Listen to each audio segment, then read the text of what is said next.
Welcome to Voodoo Whiskey Gaming, and this is my late review of Forspoken. I played on the PS5, it's also available on the PC. So let's get into the story. You play as Frey Holland. She lives in New York, she's kind of a low-rent criminal, and she finds a bracelet. When she puts it on, she gets sucked into another world called Athia. But even better, the bracelet can talk and, well, it likes to be called Vambrace, she calls it Cuff. And Cuff kind of becomes her guide to the world, which is in dire straits. There's this fog gas thing called the Break that's destroying the land and creating monsters out of people and animals alike. The Tanta, which were these powerful magical beings, have gone mad and are basically pushing the Break forward. Frey gets stuck with the last bastion of humans, and it goes from there. I say that because I just don't want to get into any more detail than that. I will say, as the story went on, I liked it a bit more, even though there were a couple of moments that I kinda thought may happen, and they did. But then there were a couple of things I didn't see coming, and I enjoyed those twists. The ending definitely leaves it open for the possibility of some story DLC down the road, which I'm curious what they would do with.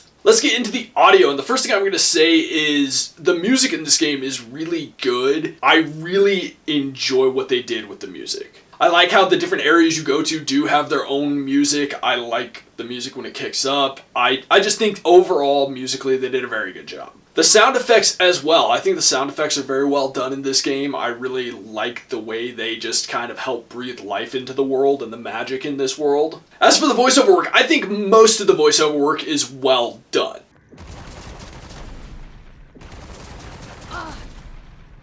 Now let's get into the gameplay mechanics and whatnot. And this is a third-person action RPG. I will say the world is fairly large. You traverse it on foot, but you have magical powers that will help you traverse it on foot. There is a good amount to do in the world, not necessarily so much that it becomes overwhelming, because that has become a thing in some games where it gets to a point where you're just like, please stop. You obviously have your main missions. Frey's Journey is what they're called, but then you also have your detours, which are the side missions. They can be, you know, going and fetching things. A lot of fetching things, really. But they're interesting, and they fit into the world. So I think they did a good job with that. As for Frey's powers, she gets different sets as she goes along, and they each play fairly differently, which I actually really appreciated. Frey's base power is kind of fast and short range, but not quite like melee. Then there's a melee set, which that one took a bit of getting used to, and it's probably not my favorite,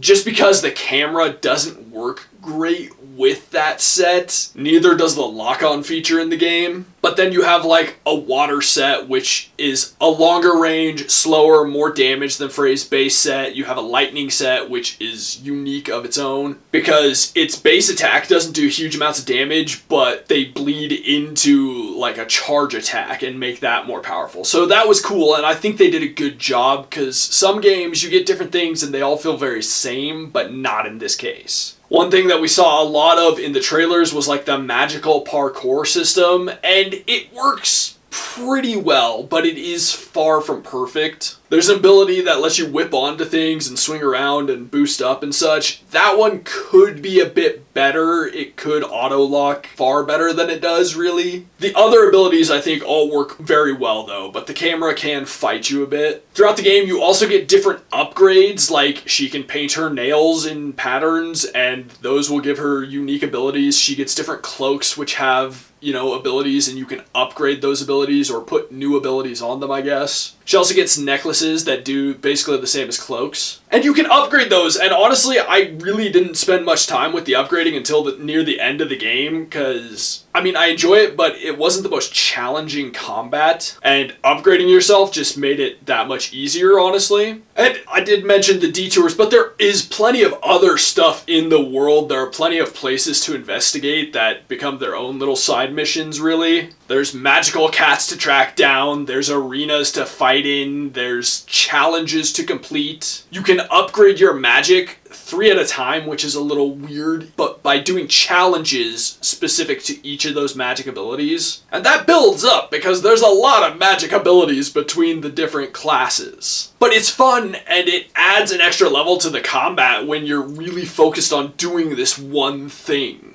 As for my complaints with the gameplay mechanics and whatnot, first off, the camera, for the most part, is fine, but there were definitely times when it was a greater enemy than the enemies, specifically when I was using the melee magic set. But a bigger problem I had was the lock-on feature in this game. There's kind of two lock-ons. There's the auto lock-on, which it just does automatically. She'll fire at them or attack the closest one with her melee set. And when you're just shooting, it works great, but with the melee set, she won't switch to a new opponent when you've defeated the one because the camera just kind of gets focused on that one and the camera starts to get in the way and be a problem. And those two things combined with the melee set, it gets problematic. But then you also have a manual lock-on, and that is awesome and sucks at the same time because it doesn't automatically switch to a new enemy when you beat an enemy, and so that just kind of screws you over. I found that very frustrating, and it kind of defeats the point of there being a manual lock-on system, but at the same time, there are certain enemies where it is extremely necessary. It would just be nice if it didn't just disappear and you have to re-manually lock on every time you defeat an enemy. And I guess my last and probably biggest complaint is that there's no New Game Plus. I am really disappointed in that. This game would be great with New Game Plus. You do, however, get to explore the world once you've beaten the game, so you have all your powers. You can go back to all the areas you didn't get to go to before. So that's awesome, but at the same time, New Game Plus is always a beloved feature in my mind and in my heart. Now let's get into the controls, and the first thing I'm going to say is the camera is funky. What I mean by that is when you haven't moved the camera in a bit and you go full tilt on the stick to move the camera, there's a delay between the camera moving and you having pressed the stick, and it's weird. And I don't know why it does that. But the rest of the time, when you're making subtle, small adjustments, or you're just moving the stick a little bit to adjust the camera, it moves automatically. Or once you've gotten it moving, it then moves fine and responds immediately. But if you're standing there and you just tilt the stick a little bit, it moves immediately. Full tilt the stick, it delays. It's strange and off-putting at first. I will also say some of the movement could be a little more precise at times, but overall the responsiveness of the controls is really good, and I like the way they're mapped out. I never felt that they were really unnatural when I was using them. There were just a few times where I was trying to make slightly more precise movements. They didn't always cooperate. Now let's get into the graphics and visuals, and there's a lot of elements that are really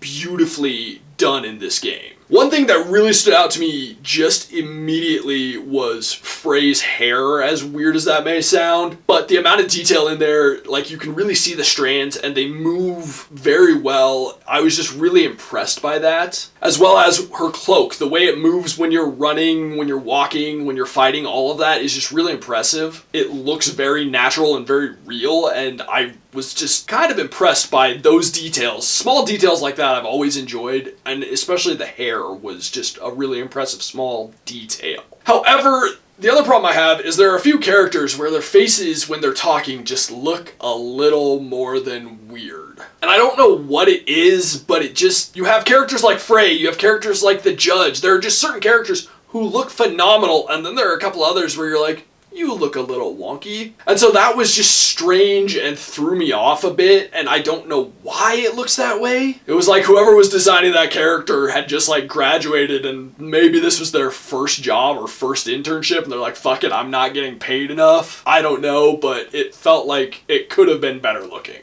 As for the world of Athia though, I really think it's very cool. When you go to the different regions, they all look very different. The break has affected them very differently. So they're broken in their own unique ways, and they have their own unique color schemes, which that's kind of a thing in games, but like they did an awesome job breathing that to life. But then you have the creatures, and I think they did an awesome job with the different creatures in the world, and just overall, I think creature design was actually really impressive, and it fit with what was going on in the story. I also love the outfits and the city that you're in. I think all of that is really cool, just really well done. The design elements are really impressive there. And then obviously, because the magic is such an important element, the effects for it are really impressive. I loved them. They all look very visually unique. The movements, the attacks, all of them fit with the different class of magic, and they feel unique to that class of magic. They're similar, but they're different, and I think it just works very well. So to wrap this up, I ended up enjoying this a lot more than I thought I would when I started. When I started, there were some things that I was complaining about that got sorted out, and I just wasn't as in love with this game at first. And the longer I played it, the more I found myself enjoying it. I'm not going to sit here and tell you this is like 10 out of 10, greatest game of the year already. But I really found myself enjoying this game. I've seen a lot of reviews for it that are giving it low to middling scores, and I really would give it better than that. Like, I've seen the scores and it's averaging like a 6 out of 10, 66%. I would go higher than that. I actually really enjoyed it far more than I thought I was going to. It's far from a perfect game, but I do think there's fun to be had here. I will say at $70, that's a bit steep. If it was 60, I would be more comfortable. 50, 60 in there, I would fully recommend it. Okay, so in the comments down below, why don't you tell me, are you sick of those open world games that just have too much shit going on and it gets to the point where it becomes just a daunting task to even boot up the game? And as always, thanks for watching. If you enjoyed the video, please hit that like button, and if you like what I'm doing in general, share and subscribe.